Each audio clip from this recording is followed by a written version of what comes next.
इस question of linear algebra GATE 2021 linear algebra question है भाई, गेट में आया हुआ है। क्या क्वेश्चन है?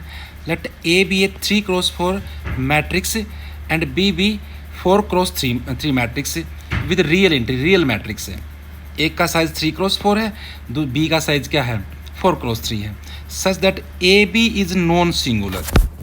ठीक है, आपको क्या गिवन है? जो ए मैट्रिक्स है आपका, उसका साइज है अपना 3x4 और जो बी मैट्रिक्स है उसका साइज है 4x3। तो ए बी नॉन सिंगुलर दे रखा है, तो ए बी का जो साइज होगा वो कितना होगा? वो 3x3 होगा। और non singular mean determinant is not equal to 0। ठीक है, अब आते हैं consider the following statement. Statement क्या क्या है? एक स्टेटमेंट पी है आपकी, एक स्टेटमेंट क्यू है। स्टेटमेंट पी क्या है? Nullity of A is 0 and statement Q क्या है?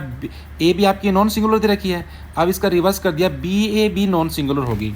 ये दो स्टेटमेंट है और फिर पूछा गया कि दोनों स्टेटमेंट ट्रू है, पी ट्रू है क्यू फॉल्स है, पी फॉल्स है क्यू ट्रू है, बोथ आर फॉल्स। ठीक है, पहले स्टेटमेंट पी को देखते हैं। स्टेटमेंट पी क्या कहती है? वो कहती है nullity of A is equal to 0। लेकिन ए का साइज़ कितना अपना? ए का साइज़ अपना 3x4। अगर मैं इसको एज ए ऑपरेटर देखूँ ए को, वो कहाँ से कहाँ बनेगा? r⁴ से लेके r⁻3। और इसकी अगर नल्टी अगर ए हो गया तो आप रैंक नल्टी थ्योरम से क्या बनेगा? हम जानते हैं ना, nullity of rank of A plus nullity of A is same as dimension of domain. लेकिन नल्टी 0 दे दिया तो यहाँ से रैंक कितना बन गया? मैट्रिक्स ए का रैंक विल बी 4 और मैट्रिक्स का साइज कितना है? 3x4। रैंक इसका मैक्सिमम कितना हो सकता है? 3। आ गया कितना? 4, विच इज ए कॉन्ट्राडिक्शन। ठीक है ना, so statement P is false. ठीक है, now come to statement Q. Statement Q क्या है अपनी? इसमें क्या गिवन है? B A is non singular. B A is non singular मतलब ये दे रखा है कि बी ए का डिटर्मिनेंट भी क्या बनेगा? Non zero. और बी ए का साइज़ क्या बनेगा? 4x4, क्योंकि हमको क्या गिवन है? A B non singular given है ना स्टेटमेंट में, उसका साइज़ कितना है? 3x4 ये गिवन है, 3x3 नॉन जीरो। तो बी ए के बारे में बताना, क्या ये सिंगुलर है या नॉन सिंगुलर? अच्छा एक बात बताओ, इसका साइज़ 4x4 है।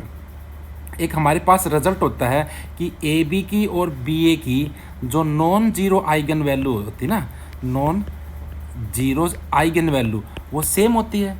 ठीक है, लेकिन ए बी के पास तो कितनी नॉन जीरो आइगन वैल्यू है? ए बी का साइज 3 है, नॉन सिंगुलर है, तो तीनों नॉन जीरो होगी। तो बी ए के पास भी कितनी नॉन जीरो आइगन वैल्यू होगी? उसके पास भी, ए बी के पास 3 है तो बी ए के पास भी कितनी होगी? 3 होगी। लेकिन इसका साइज़ कितना है? 4। इसका मतलब इसके पास एक आइगन वैल्यू कैसी होगी? 0 होगी। ठीक है, और जिस मैट्रिक्स के पास 0 आइगन वैल्यू होती है तो उसका डिटरमिनेंट कितना होता है? 0 होता है। ठीक है ना, लेकिन स्टेटमेंट क्यू क्या कहती है कि B A is non singular, determinant आ गया 0 which is a contradiction. So statement Q is also false.